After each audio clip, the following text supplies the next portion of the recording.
tous et bienvenue sur la chronique oubliée. Je suis l'ombre, votre guide officieuse dans les coulisses noires de l'histoire. Levez la tête, regardez au-dessus de vous. Ce que l'on appelle le toit n'est pas juste un morceau de matière posé là par hasard. Chaque tuile que vous voyez trôner là parce qu'une invention vieille de 6000 ans l'a rendu possible. 6000 ans. Alors, avant de plonger dans le passé, et avant que vous ne partiez compter vos propres tuiles, non, vraiment, ne faites pas ça, c'est triste. Si vous aimez découvrir des histoires bizarres que l'école n'a jamais racontées, n'hésitez pas à vous abonner et activer la cloche. C'est gratuit, ça aide énormément et personne ne vous demandera votre carte bleue.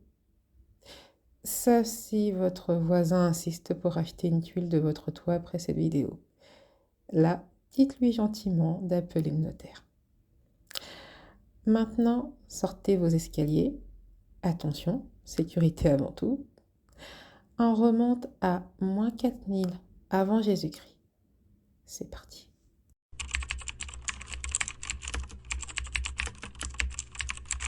Pour trouver la première tuile véritable, il faut se rendre en basse Mésopotamie, entre le Tigre et l'Euphrate.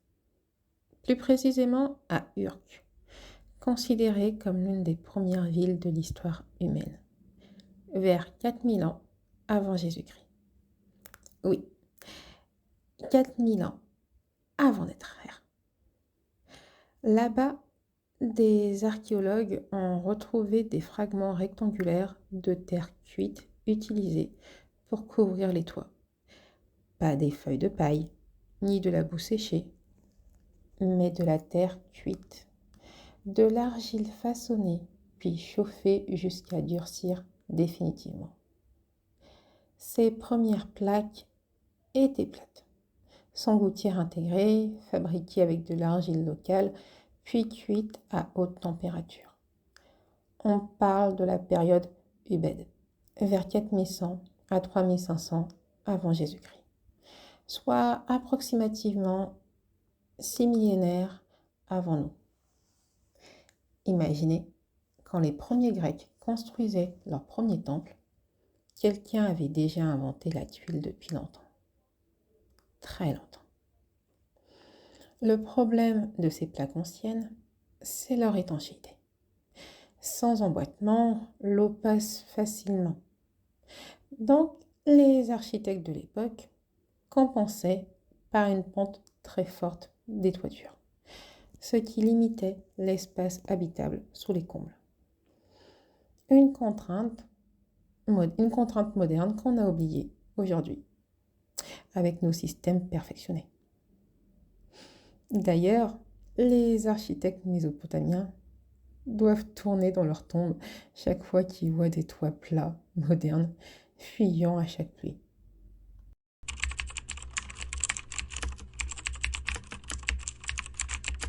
La technique migre ensuite vers la Méditerranée, où les Grecs commencent à perfectionner le système. Ils comprennent vite qu'une tuile seule est inutile. Il faut créer un système d'interconnexion. Au IIIe siècle avant Jésus-Christ, apparaît progressivement une innovation décisive, la tuile courbe, appelée canal ou imbrex. En gros, imaginez deux types de pièces distinctes. Des tuiles plates converses qui s'emboîtent dans des tuiles concaves. Ensemble, elles créent une continuité étanche. Génial, non? Les Romains adoptent massivement ce système au IIe siècle avant Jésus-Christ et surtout le standardisent. Oui, standardisation.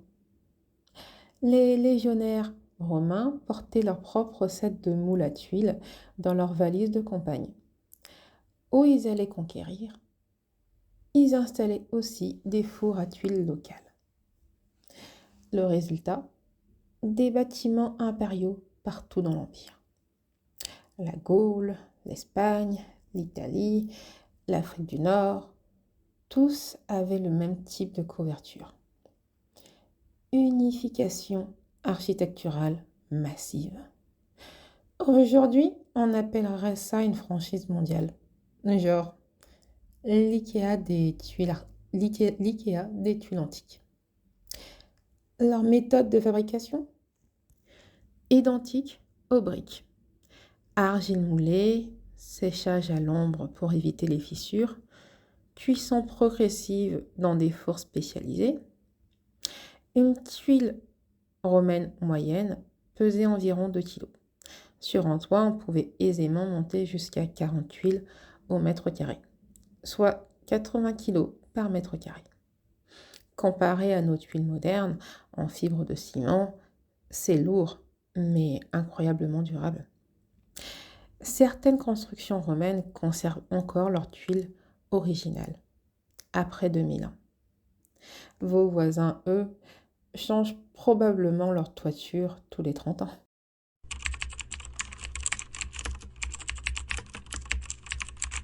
Alors, pourquoi avons-nous presque oublié cette histoire? C'est assez simple. Après la chute de Rome, tout s'effondre, littéralement. Sans entretien constant, les systèmes complexes disparaissent.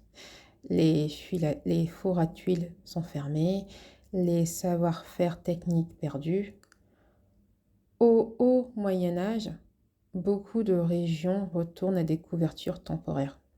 Chaume, torchis, planches. Les tuiles deviennent un luxe réservé aux édifices religieux ou palatiaux. Elles réapparaissent timidement vers le XIe siècle, mais rarement avec la précision romaine initiale. Le paradoxe? On continue d'utiliser des ruines romaines intactes pendant des siècles, mais sans comprendre comment elles avaient été construites. C'est comme si quelqu'un trouvait aujourd'hui le premier iPhone fonctionnel, mais pensait que c'était de la magie noire. À partir du XIIe et XIIIe siècle, le métier de tuilier redevient organisé en France. Des guides spécialisés apparaissent dans des zones riches en argile. Normandie, province, Bourgogne. Chaque région développe sa propre variante locale. Les tuiles rondes provençales, les tuiles plates parisiennes. Autant d'imperfections stylistiques issues de la nécessité économique plutôt que d'un standard national.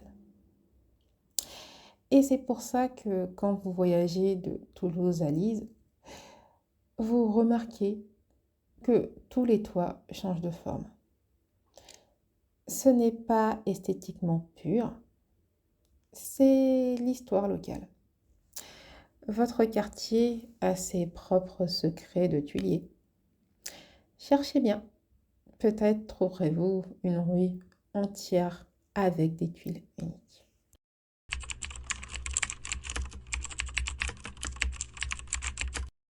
Au XIXe siècle, l'invention des machines mécaniques révolutionne complètement la production. Apparition de la tuile mécanique avec emboîtement intégré. Plus besoin de double pièce, une seule suffit. Fabrication automatisée, coût réduit, diffusion massive. Entre 1850 et 1900, on passe de quelques milliers de producteurs artisanaux à des usines géantes produisant des millions de tuiles annuellement. Conséquence inattendue, la standardisation revient, mais cette fois imposée par l'économie industrielle, pas par l'empereur romain.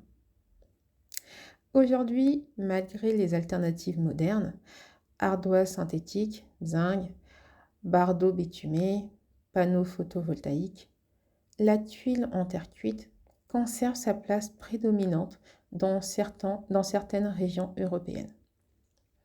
Pourquoi? Parce que rien ne bat sa durabilité naturelle. 50 ans minimum, parfois 100, sans maintenance intensive. C'est écologique? Hum, C'est subjectif, mais c'est durable, absolument durable.